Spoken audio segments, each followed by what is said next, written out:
$2 billion vanished from the books of multiple insurance companies. This wasn't a market crash or a bad bet. It was a meticulous, multi-year extraction orchestrated by their owner, Greg Lindberg. The money, meant to secure the futures of thousands of families, was siphoned out to fund his personal acquisitions and lavish lifestyle. The scheme relied on a web of complex loans between 100 different companies, making the money trail nearly impossible to follow. Regulators saw the documents, but failed to connect the dots. The DOJ ultimately secured a 12-year sentence for the fraud. But the verdict doesn't answer the most critical question. How, exactly, do you make $2 billion disappear from a regulated industry while the auditors are watching? It didn't start with a billion-dollar theft, it started with a blueprint. The engine of Greg Lindberg's empire was Eli Global LLC, a private equity firm with a very specific appetite: insurance companies. Those holdings were grouped under Global Bankers Insurance Group, instantly giving him access to the massive rivers of cash flowing in as policyholder premiums. This was the first, and most critical, valve. From his base in North Carolina, the network expanded. Lindberg established entities in Bermuda and Malta, weaving a cross-border web of ownership. On paper, it looked like strategic globalization. In practice, it created a perfect fog of jurisdictional arbitrage. By scattering assets and liabilities across different regulatory blind spots, the true financial picture became invisible to any single watchful eye. No one regulator held the whole map. Back home, Lindberg built a formidable political shield. He became one of North Carolina's largest political donors. This wasn't just for access. It was to stitch his operations into the very fabric of the state's establishment, creating a halo of legitimacy that dimmed the spotlight of scrutiny. To the public and his policyholders, the message was one of conservative, rock-solid stability, a safe harbor for their savings. But the harbor was a fiction. The entire architecture, the offshore shells, the political patronage, the intricate web of holdings, was not built to manage risk and pay claims. It was engineered for one purpose: extraction. The complex financial plumbing wasn't a side effect of growth. It was the main feature, and that plumbing was about to be opened. With the corporate machinery in place, the extraction began. More than $2 billion of policyholder funds were deployed, not into safe, diversified assets, but into loans controlled by Lindberg's own affiliates. On paper, these were listed as investments. In reality, they were circular transactions, a financial circulatory system designed to pump cash from the regulated insurance side of the empire directly into Lindberg's private ventures.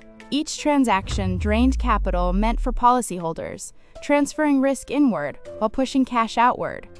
The self-dealing was not just corporate, it was deeply personal. Away from regulatory filings, Lindberg arranged for over $125 million in personal loans to himself from his network of companies. These were not standard loans, they were simply forgiven. Erased from the books. This wasn't a byproduct of the system, it was the objective. The insurance companies were being treated as a private bank, their assets liquidated for personal enrichment. While billions were rerouted, the state's primary regulator in North Carolina remained inert. The Department of Insurance appeared unable or unwilling to challenge the complex cross-border transactions. As the cash flowed out, Lindberg's lifestyle expanded to match the scale of the fraud. The money materialized as private jets, multiple mansions, and a 200-foot superyacht, tangible monuments to a crime hidden within accounting ledgers. The system was a perfectly calibrated engine of wealth transfer, but an operation moving billions across jurisdictions leaves a trail. The scheme was complete, but not invisible. All that was missing was an authority with the will to follow the money to its final destination. By the time federal prosecutors began their work, the fraud had been operating for years. Their investigation reconstructed a deliberate, systematic deception, spanning from 2016 to 2019. The Department of Justice methodically peeled back the layers, uncovering how Lindberg's network of affiliated entities was used to mislead regulators not just in North Carolina, but also in Bermuda. Each jurisdiction was shown only a carefully curated slice of the financial picture, making it impossible for any single authority to detect the scale of the extraction. The complex web of companies wasn't just for moving money, It was a shield, designed to atomize information and paralyze oversight through a network of nominees and shell corporations. Investigators traced the flow of the $2 billion through this labyrinth, identifying the specific routes used for money laundering. The transactions that appeared as legitimate loans on one ledger were revealed as fraudulent transfers on another. This forensic accounting laid bare the dual purpose of the corporate structure: to enrich Lindberg and to conceal the crime itself.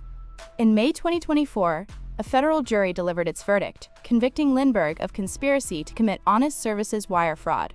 The legal pressure mounted, and the walls closed in.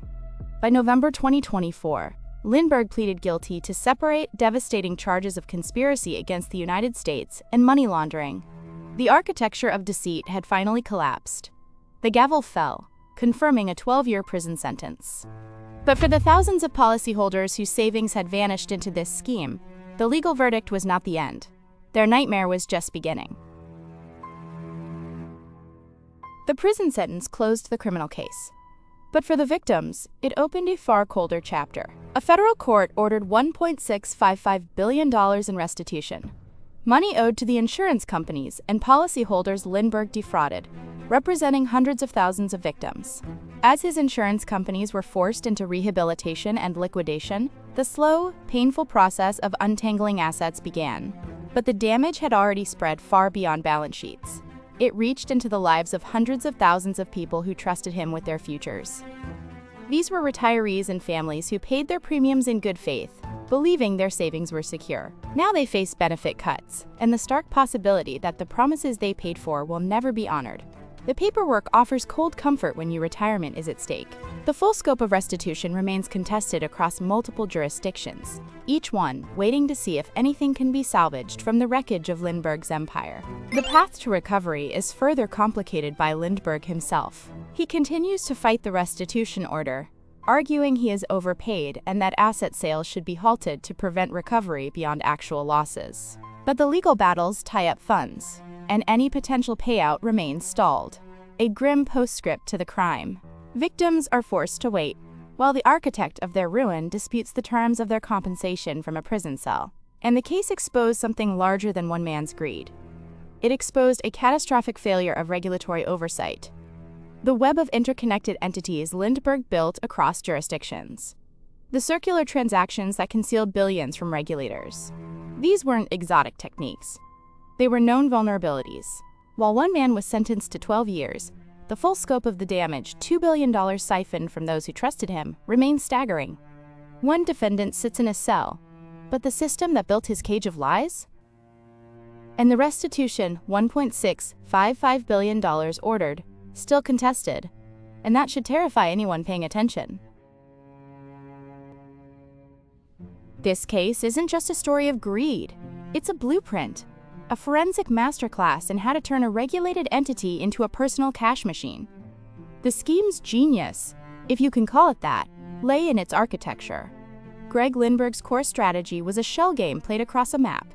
He exploited the seams between state, federal, and international jurisdictions.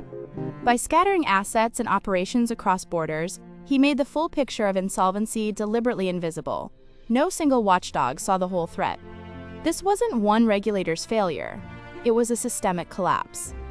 The lesson for any founder or investor is this: traditional safeguards have a fatal blind spot. Policyholder protection funds are designed for market downturns, not for a deliberate multi-billion-dollar extraction by the owner. The moment an operator achieves overwhelming complexity or political influence, oversight can go inert. And here's the strategic tell. When the paper portfolio is fiction, the only reliable data points are the tangible assets. The luxury lifestyle isn't a side effect, it's a receipt. A real-time indicator that cash is hemorrhaging from the system. You follow the money to the yachts, the jets, the mansions. That's where the fraud becomes physical. So when you evaluate any complex financial entity, ask this: is the complexity for performance or for concealment? Because in Lindberg's world, the moat wasn't a competitive advantage. It was a smokescreen. If this analysis of systemic failure helped you see the pattern, A-like ensures these lessons reach more minds. What single regulatory change could have most effectively stopped this? Your take in the comments.